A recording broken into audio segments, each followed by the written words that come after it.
नमस्कार दोस्तों, आपका अपने चैनल मनोज गुप्ता अकेडमी में आपका स्वागत है। दोस्तों आज हम लोग कक्षा 9वीं के गणित भाग 1 में प्रश्न संग्रह 3.3 का बेसिक पार्ट करने वाले हैं।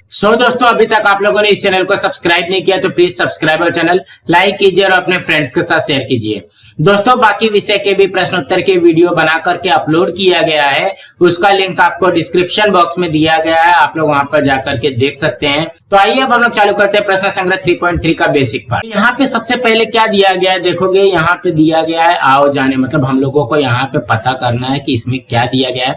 तो यहाँ पे क्या दिया गया, संश्लेषात्मक भाग विधि। तो यहाँ पे क्या बोला गया, किसी बहुपद को दूसरे बहुपद से कैसे भाग देना है ये हम जानते हैं। भाजक x प्लस ए अथवा x माइनस ए बहुपद हो तो हम भाग की एक सरल विधि समझेंगे। मतलब यहाँ पे हमको एक सरल विधि समझना है।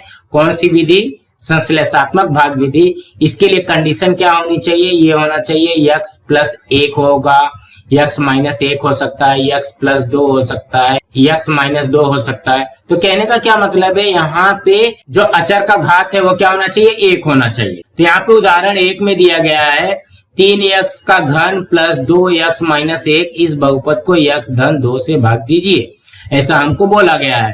तो इसके हल में देखोगे क्या लिखा गया है, प्रथम भाज्य बहुपद को मानक रूप में लिखने के पश्चात उसके गुणांक स्वरूप में लिखेंगे। तो सबसे पहले इसका जो है, इसको हम लोग को क्या करना पड़ेगा, जो भाज्य बहुपद है उसको मानक रूप में लिखना पड़ेगा। तो मानक रूप में कैसे लिखेंगे देखोगे, तो ये जगह देखोगे x पे घाते 3, x पे घाते 2, x पे घाते 1 वाला नहीं दिया है ना, तो उसके जगह पे क्या हो जाएगा, 0x हो जाएगा। और यहाँ पे x का घाते 0 वाला तो ऑलरेडी है। तो इसका हम लोग गुणांक स्वरूप में कैसे लिखेंगे, देखोगे यहाँ पे 3 है, 2 है, 0 है और माइनस 1 है। ये हो गया इसका गुणांक स्वरूप। अब यहाँ पे देखते हैं कि भाजक बहुपद जो है, मतलब जिससे भाग देना है वो क्या है, x प्लस 2 है। तो यहाँ पे हमको सिर्फ ये दोनों की जरूरत पड़ेगी भाग देने के लिए। यहाँ पे देखोगे संश्लेषात्मक भाग की विधि निम्नलिखित प्रकार से की जाती है। कौन कौन से प्रकार से की जाती है देखोगे, सबसे पहले आप लोगों को ये 2 लाइन खींच लेनी है, पहली पंक्ति, दूसरी पंक्ति, तीसरी पंक्ति। मतलब यहाँ पे 3 लाइन की हमको जरूरत पड़ने वाली है। जो हमारा भाज्य है ना 3, 2, 0, माइनस 1, ये यहाँ पे आ जाएगा। देखोगे 3, 2, 0, माइनस 1, ये पहली पंक्ति में आ जाएगी, मतलब पहले लाइन में आ जाएगा। अब यहाँ पे देखते हैं क्या दिया गया है, 1 में दिया गया है आगे दर्शाए अनुसार एक खड़ी और एक आड़ी रेखा खींचिए। भाई हमने खींच लिया है। दूसरे में क्या दिया गया, भाजक क्या है, x धन 2 है। तो देखोगे x धन 2 है ना, तो 2 की विपरीत संख्या क्या होती है, माइनस 2 होती है। जब हमको भाजक x धन 2 दिया रहेगा तो हम लोग क्या करेंगे, यहाँ पे माइनस 2 लिखेंगे। जब हमको भाजक x माइनस 2 दिया रहेगा तो हम लोग यहाँ पे क्या लिखेंगे, यहाँ पे 2 लिखेंगे। मतलब उसकी विपरीत संख्या लिखी जाती है। इसलिए प्रथम पंक्ति में खड़ी आड़ी के बाईं ओर माइनस 2 लिखिए। देखोगे यहाँ पे माइनस 2 आ गया है। आड़ी रेखा के ऊपर पहली पंक्ति में भाज्य बहुपद को गुणांक स्वरूप में लिखिए। तो हमने यहाँ पे गुणांक वाला भी हम लोग ने यहाँ पे लिख लिया है। अब इसको हल कैसे करते हैं, यहाँ पे देखते हैं। देखोगे ये 3 है, 3 को यहाँ पे ठीक सीधे नीचे 3 लिख देना है।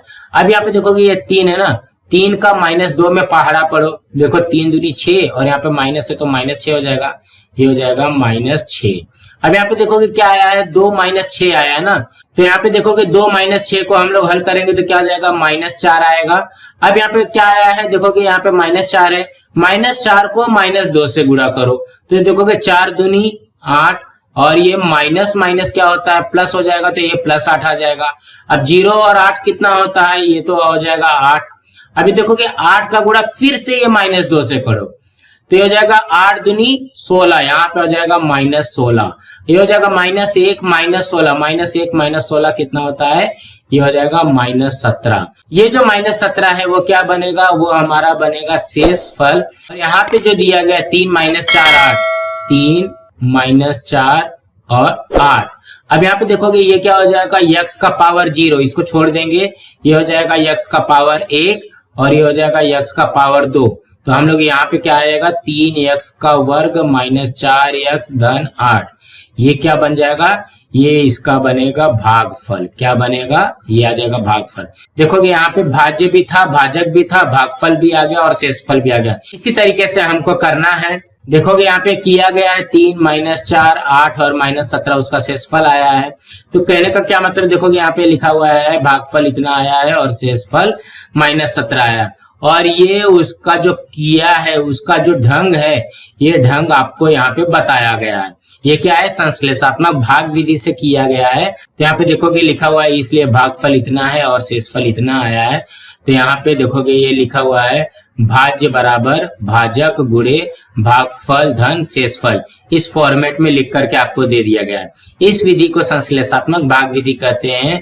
अब इसको हम लोग क्या करते हैं, इस भाग को रेखीय विधि से निम्न प्रकार से कर सकते हैं। मतलब यहाँ पे अब हम लोग इसको रेखीय विधि से भी हल करेंगे तो देखेंगे क्या इसका उत्तर सेम आता है। देखोगे यहाँ पे लिखा हुआ है ये वाला और यहाँ पे ये वाला दोनों सेम आया है। अब ये सेम आएगा कैसे, तो सबसे पहले देखोगे ये हमारा क्या है, भाज्य है। तो यहाँ पे लिखेंगे 3x का घन, ठीक है। तो इसमें से देखोगे ये जो 3x का घन है ना, तो हमको क्या चाहिए, ये तो चाहिए, लेकिन इसको लाने के लिए हम लोग क्या करेंगे, हमको भाग किससे देना है, x धन 2 से देना है ना। तो हम लोग क्या करेंगे, यहाँ पे x धन 2 से भाग देंगे। अब देखोगे यहाँ पे ये लाने के लिए हम लोग यहाँ पे क्या करते हैं, 3x के वर्ग का गुणा करते हैं। ये कैसे आएगा देख, अगर हम लोग यहाँ पे इसको ऐसे समझते हैं, 3x के घन में x का भाग देंगे तो ये क्या हो जाएगा, x का पावर 2 हो जाएगा। तो ये हो जाएगा 3x का वर्ग, तो ये हो जाएगा 3x के वर्ग में x धन 2 का गुणा करते हैं। तो क्या हो जाएगा, देखोगे 3x का घन धन, तो अब यहाँ पे देखोगे 3x के वर्ग में 2 का गुणा करोगे तो कितना हो जाएगा, 6x का वर्ग हो जाएगा। अब यहाँ पे देखोगे ये वाला तो जो एक्स्ट्रा आ रहा है ना, हमको क्या चाहिए था, 3x का घन चाहिए था, तो 3x का घन तो हमारे पास आ गया, लेकिन ये जो है ये एक्स्ट्रा है, तो हम लोग यहाँ पे क्या करेंगे, -6x का वर्ग करेंगे। देखोगे ये, अब यहाँ पे देखोगे ये इससे कट जाएगा तो यहाँ पे 3x का घन ही आता है। तो कहने का क्या मतलब है, 3x का वर्ग में हम लोग x प्लस 2 का गुणा करते हैं तो हमको ये आता है। तो इसके साथ साथ में हमको क्या लिखना पड़ेगा, -6x का वर्ग भी लिखना पड़ेगा, और बाकी ये जो है 2x का वर्ग -1, इसको हम लोग वैसे का वैसे ही लिखेंगे। देखोगे ये वाला क्या आ गया, ये एक्स्ट्रा आ गया, यहाँ पे -6x का वर्ग आ गया। अब ये वाला देखोगे ये वाला हमारा हल हो गया, ये सेम का सेम आया है। देखोगे सब में ये सेम का सेम ही लिखना है, मतलब ये हल हो गया है।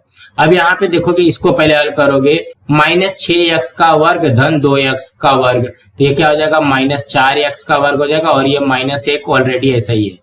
अब सिर्फ -4x के वर्ग को हल करना है। तो यहाँ पे देखोगे हमको क्या चाहिए, हमको चाहिए -4x का वर्ग, तो हम लोगों को गुणा किससे करना रहेगा, x धन 2 से गुणा करना रहेगा। तो हम लोग यहाँ पे क्या करेंगे, -4x से गुणा करेंगे। अब ये -4x कहाँ से आएगा, यहाँ पे देखोगे हम लोग लिखेंगे -4x के वर्ग में x से भाग दोगे, क्योंकि यहाँ पे पहला x है तो ये इससे कट जाएगा x टाइम में, तो ये हो जाएगा -4x से गुणा करना पड़ेगा। जब इसको -4x से गुणा करेंगे तो ये कितना हो जाएगा, -4x का वर्ग, ये तो हमको चाहिए था, और इसका इसमें गुणा करेंगे तो क्या हो जाएगा, -8x हो जाएगा। अब यहाँ पे देखोगे -8x है ना, तो इसको हम लोग +8x करेंगे, एक्स्ट्रा जोड़ेंगे, क्योंकि हमको चाहिए क्या था, -4x का वर्ग चाहिए था, लेकिन हमारे पास क्या आया है, -8x आया है। तो हम लोग ये -8x + 8x करेंगे तभी तो ये कट होगा। तो यहाँ पे हम लोग यहाँ पे क्या करेंगे, -4x का वर्ग वैसे का वैसे ही लिखेंगे, और यहाँ पे -8x + 8x हो जाएगा, और यहाँ पे -1, ये ऑलरेडी चल ही रहा है। अब यहाँ पे देखेंगे इसमें से कॉमन क्या निकल रहा है, देखोगे यहाँ से यहाँ तक में कॉमन क्या निकल रहा है, -4x कॉमन निकल गया, बचेगा क्या, x धन 2 बच रहा है, और यहाँ पे +8x -1 ये वाला बचा है यहाँ पे। अब यहाँ पे देखोगे ये भी यहाँ से यहाँ तक का सॉल्व हो गया। अब सिर्फ इसको करना है, अब हमको क्या लाना है, 8x लाना है।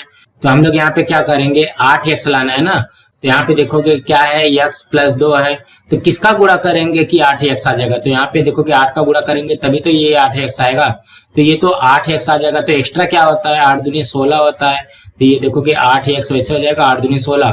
अब ये +16 है तो हमको क्या चाहिए, -16 चाहिए, तभी तो आएगा। तो ये देखोगे 8x का वैसे लिखा, यहाँ पे +16 और -16 हो गया। अब देखोगे ये दोनों में से कॉमन क्या आ रहा है, 8 कॉमन हो जाएगा, और x + 2 आ जाएगा, और यहाँ पे -16 -1 -17 आ जाएगा। अब अगर हम लोग थोड़ा सा ध्यान देते हैं, देखोगे यहाँ पे भी x + 2 है, यहाँ पे भी x + 2 है, यहाँ पे भी x + 2 है, तो ये जो हमारा भाजक है x + 2 एक साथ में लिख लेंगे, और जो 3x का वर्ग -4x + 8 ये हमारा भागफल हो जाएगा और ये हो जाएगा हमारा शेषफल।